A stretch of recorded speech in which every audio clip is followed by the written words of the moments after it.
আমরা মনে করি যে সংস্কার এবং যৌক্তিকীকরণের মাধ্যমে এটির একটি প্রকৃষ্ট পন্থা বের করা সম্ভব। মেধা বনাম অমেধার লড়াই বিষয়টি কিন্তু সেটি নয়। রাস্তাঘাট অবরোধ করলে যেটি হয় সেখানে হচ্ছে আমাদের শিক্ষার্থীরা 15 লাখ উচ্চ মাধ্যমিক শিক্ষার্থী তারা দুর্ভোগে পড়ছে, আমাদের ছোট ভাই বোনেরা বাংলাদেশের বিভিন্ন শিক্ষা প্রতিষ্ঠানে লেখাপড়া করছে তারা নির্ধারিত সময় স্কুলে যাচ্ছে না। দেখুন, এটি তো সাবজুডিস একটি বিষয়। আমরা মনে করি যে কোটা বাতিল কোনো সমাধান নয়, কোটা সংস্কার এবং একটি যৌক্তিকীকরণ, এবং সেটি অবশ্যই যারা এক্ষেত্রে বিশেষজ্ঞ রয়েছে অন্যান্য দেশের আইন পর্যালোচনা করে হোক, আমাদের নিজস্ব সাংবিধানিক যে নিয়মকানুন রয়েছে সব বিষয়ে পর্যালোচনা করে এটি একটি সমাধান তৈরি করা। আমরা মনে করি যে সংস্কার এবং যৌক্তিকীকরণের মাধ্যমে এটির একটি প্রকৃষ্ট পন্থা বের করা সম্ভব। দেখুন, সেটি নয়, আমরা সবাই মুক্তিযুদ্ধের চেতনার গর্বিত উত্তরাধিকার এবং আমাদের তরুণ প্রজন্ম মুক্তিযুদ্ধের চেতনাকে প্রচণ্ডভাবে ভালোবাসে।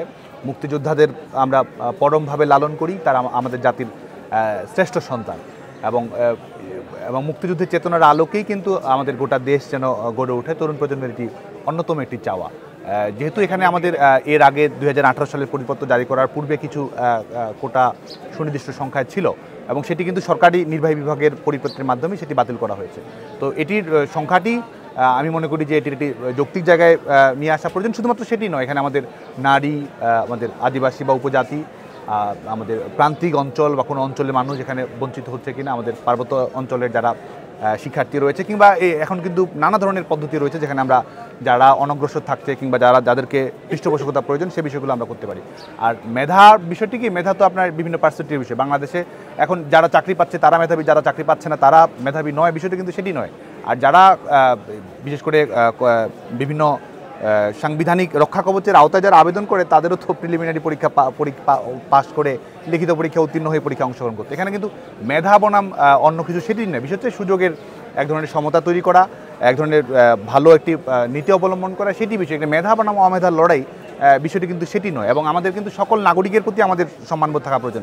আমরা নাগরিক হিসেবে শুধুমাত্র যারা সাফল্যের পরিচয় দিচ্ছে তাদেরকে আমরা সম্মান করব, অন্যদেরকে অন্যভাবে দেখব, সেটিও কিন্তু প্রত্যাশিত নয়। এবং আমাদের তরুণ প্রজন্মের কাছে আমরা চাই যে একটি যৌক্তিক সমাধান, এখানে বিদ্বেষ কিংবা অন্য কোনো বিষয় অবলম্বন করা সঠিক পন্থা নয় বলে আমি মনে করি। সে কারণে তাদেরকে আহ্বান জানাবো শান্তিপূর্ণ উপায়, বিশেষ করে যে রাস্তাঘাট অবরোধ করলে যেটি হয়। কারণ এখানে এমন একটি আন্দোলন বাংলাদেশে চলমান রয়েছে যেখানে সবাই আন্তরিক, যেখানে নির্বাহী বিভাগ আদেশ বাতিল করেছে, প্রজ্ঞাপন দিয়েছে, যেখানে সরকার পক্ষের আইনজীবী আদালতে অ্যাপিলেট ডিভিশনে গেছে। তো সংশ্লিষ্ট সকল পক্ষই সেখানে আন্তরিক রয়েছে। সে কারণে রাস্তাঘাট অবরোধ করলে যেটি হয় সেখানে হচ্ছে আমাদের শিক্ষার্থীরা 15 লাখ উচ্চ মাধ্যমিক শিক্ষার্থী তারা দুর্ভোগে পড়ছে, আমাদের ছোট ভাই বোনেরা বাংলাদেশের বিভিন্ন শিক্ষা প্রতিষ্ঠানে লেখাপড়া করছে তারা নির্ধারিত সময় স্কুলে যাচ্ছে না।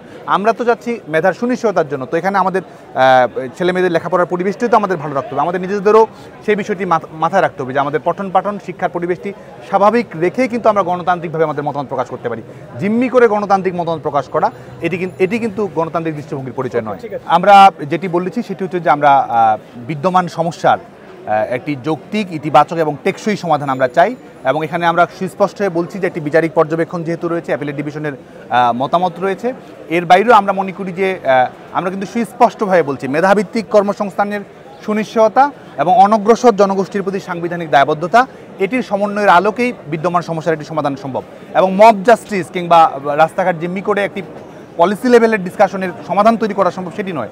এটির জন্য প্রয়োজনীয় সময় নিয়ে সংশ্লিষ্ট সকল পক্ষের মতামত নিয়ে প্রয়োজনে কমিশন গঠন করে কিংবা অ্যাপিলেট ডিভিশন কি রায় দেয় সেটির আলোকে আমরা মনে করি যে একটি ইতিবাচক কল্যাণধর্মী রাষ্ট্রের উপযোগী একটি সমাধানের দিকে আমাদের যেতে হবে।